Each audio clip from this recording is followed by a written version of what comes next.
It's the GOAT here, the greatest of all time, sports traveler. I'm in Liberia with the Minister of Sports.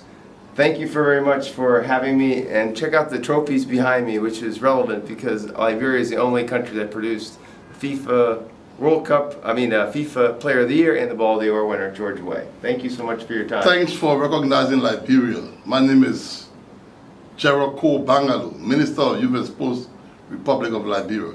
It's nice having you. Great pleasure to be here. Thanks for coming to Liberia. It's a great pleasure, and I arrived yesterday, and Andy, who I'll interview later, has been fantastic. Everybody here in Liberia has been fantastic. I saw two matches here yesterday, one in the main stadium, one on the practice field.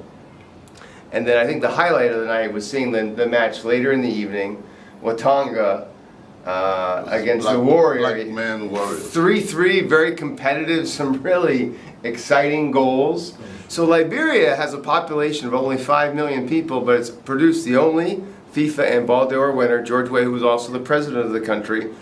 Now, in the U.S., football is not part of our culture. Kids, when they're little, they want to play American football, mostly, or basketball. Now, in some parts where we have a lot of immigrants from South America and Miami, that's a little bit different in certain communities, right? But overall, it's not part of our culture. But you being a Liberian, explain to the Americans that when you were little or when little kids and little girls were growing up, the cultural aspect of football being part of like everyday life here in Liberia. Just explain it to the Well, Americans. football is one of the most popular sports in Liberia. And interestingly, besides football, there is another sport that is exclusively for women called kickball. I saw that yesterday. Yes. Tell us about that. And it's only being played widely in Liberia. Okay. We're trying to popularize that sport so that even in the neighboring countries, they can start playing it and then it can go global. But it is fantastic. Yes, it's exciting. Football is the most popular because everyone has gotten involved with watching football. Our current president, His Excellency Joseph Yuma Boga, is an ardent lover of football. In fact, he's a fan of Arsenal. And so that's how it is. And here people follow the older people follow the leaders. So because a lot of the older people love football, like you saw yesterday, is the most popular sport. And that's why Liberia has made the kind of headways you talk about. Yeah. The thing that was interesting to me about the Watanga match was you had really passion among both fans. Then you had a cheering group, I think it was the Warrior cheering group, that was dancing and cheering the entire time. Well, nearly almost all of the teams have fans and have cheering squads. Yes, yes. And they go all out to celebrate their teams, whether they are winning or losing. I mean, that's the fantastic thing about it. Yes. They are passionate about what they do, and I mean, it's just interesting watching football. Yes. Now, if you look over his right shoulder, your left shoulder, there's a lot of unique similarities between Liberia and the United States. The red, white, and blue of the flag. They have a star in your flag. That's a little bit different from our flag, but the colors are the same. And Liberia is the only country, Ethiopia can make this claim except during I believe it was during the era of Mussolini, when it was occupied briefly by Italy, but Liberia is the only country never occupied by the European colonizers. Never, but there is a history about a group, a religious group, called the American Colonization Society. Yes. The ACS. Tell us about that. Oh, well, I mean, the history says they came and were part of the discovery process. Yep. And were part of entrenching themselves and their beliefs in the society. Right. And so most of what we heard our forefathers did was based on what they had learned and based on the entrenchment of the beliefs of the American Colonization Society. Right. And so our partnership and relationship and our affiliation with America spans years back, Yes. from our ancestral days. And to that end, my knowledge of this, and you correct me if I'm wrong, is Liberia is the first country in Africa that declared its independence. Exactly. So it's very historic in that sense as well. Yes. So we're the oldest African republic. Exactly. And I mean, the records are there. And there are just a lot more. Your 3 days in Liberia would not be enough. No. For the Agreed. kind of historical things that we have here. We do have a lot, because there were a lot of Americans who were president of Liberia. Yes. That's the interesting thing about it. Yes, the first woman president ever in Africa was here in Liberia. Yeah, but she was a Liberian. But Joseph Jenkins Robert, who was the first president of Liberia, came from America. Yeah, yeah. So that's the kind of history. And we brag and boast of that without any regret that Americans were president of this country. Yes. So you see, the tie between Liberia and America obviously has to be stronger. Yes. Now, what I did some research also in preparing for this interview is, in addition to being very passionate about football, Liberia has been a part of the world community for many years, United Nations, other programs, and since the second Liberian war here, things have gotten much better in terms of democracy. Democracy is fundamentally important here in this country. And for example, the footballer, George Weah, he was president, he lost. It was very competitive. I think it was against the one he defeated the first time. And much like in our country, Trump, he lost, he redid it again. There was a peaceful transition of power. Talk about that importance, instilling that in the next generation of Liberians, whether they want to be football players, kickball players, teachers, doctors, the importance that your generation is making by having that peaceful transition to the younger generation. Well, Liberia has grown maturely in terms of politics. Yes. We are an example in Africa and the world at large.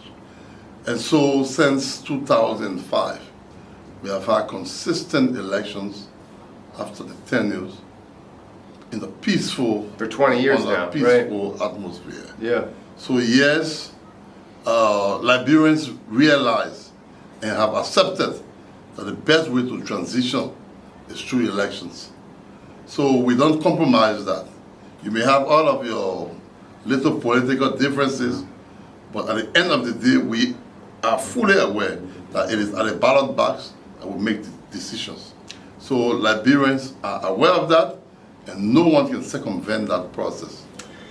Going back to football, just for a little bit to kind of wrap this up, have you had American youth teams come to Liberia? Because I think what would be interesting is to see you guys play this game from a very young age. Americans are still learning the game. Has there been situations where youth clubs have come here to Liberia, or is that something you would like to see happen, where there's a cooperation of training and then at the same time growing some tourism here in Liberia? But we'd love to see that happen.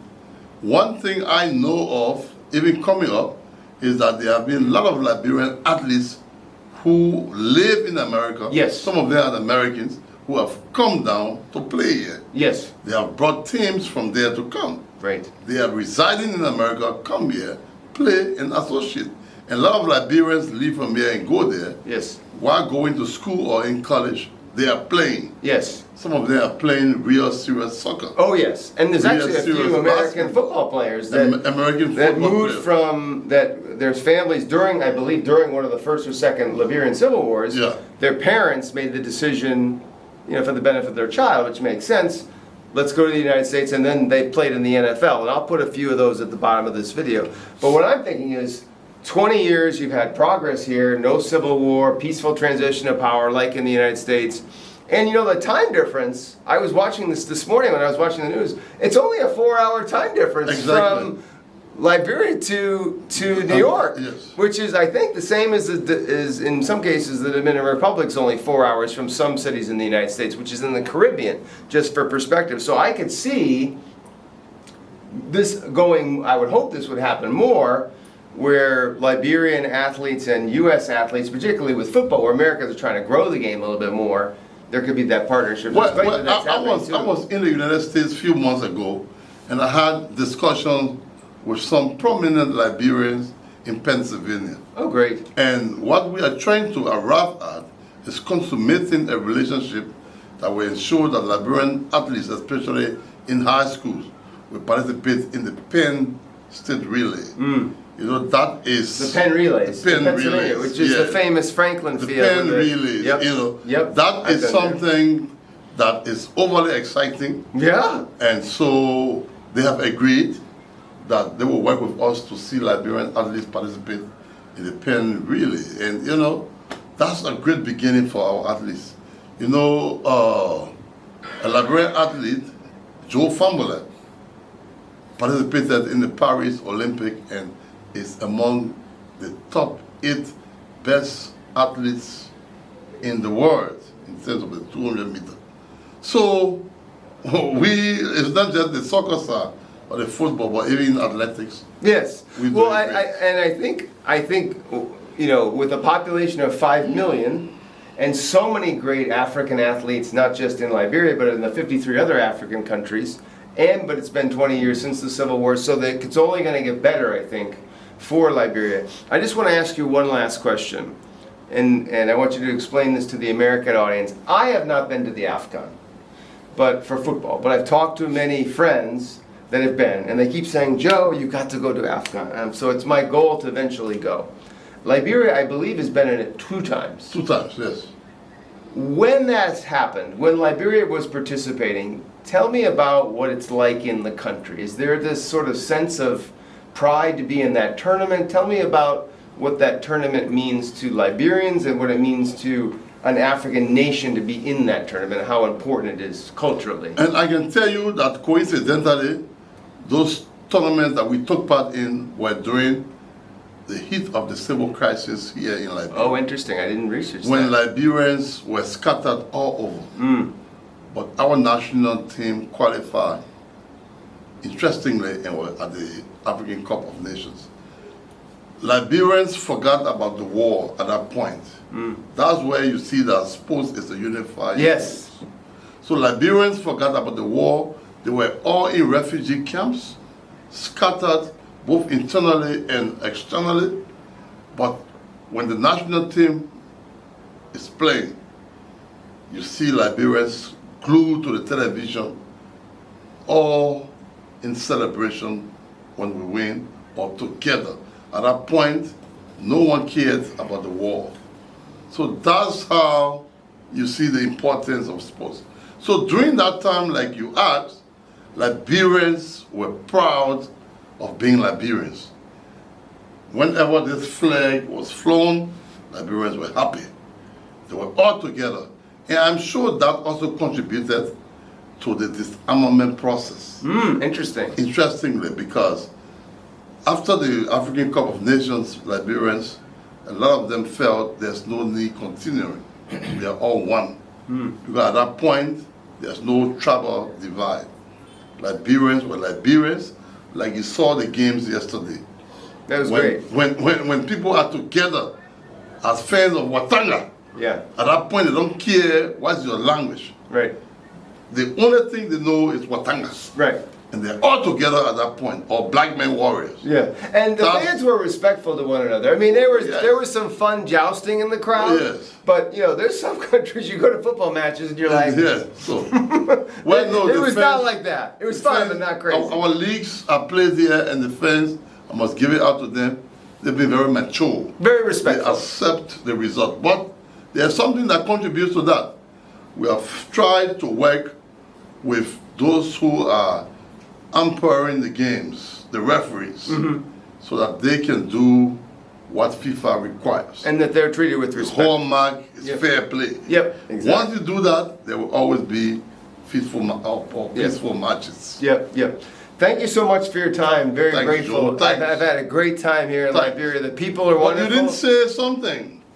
The pending World Cup to be hosted in the United States of Well, America. they know, Americans know that. I wish Liberia was going to qualify, but that's But probably... it's still not off the Not hook. over yet. As Yogi Berra said, it's not over till It's it's not over yet. It's very possible. I actually We saw... will qualify. Yeah. It's very possible. Okay. And we could just meet. I in would the love United to... States of It would be America. great to see I Liberia got you. there. Because Thank you'd be you the very much. underdog, the smaller country. Thank you but very much. it's so... The point I was going with the AFCON is here you have 54 countries, right? Yeah. but only 24 of the 54 qualify. Yes. Now, most Americans might say, well, that's not too bad.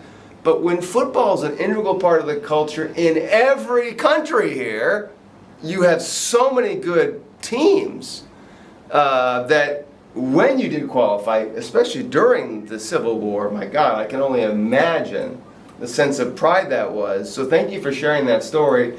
I didn't do that level of research. I really appreciate it. It's the GOAT here, the greatest of all time. Clementine, blow your mind, one of a kind, super fan of sports travel. Now I got to get out in Liberia and see some tourist spots. We'll see you in the next video. Bye. Bye. Thank you so much. That was awesome. That was really good. Thank you so much. Very grateful.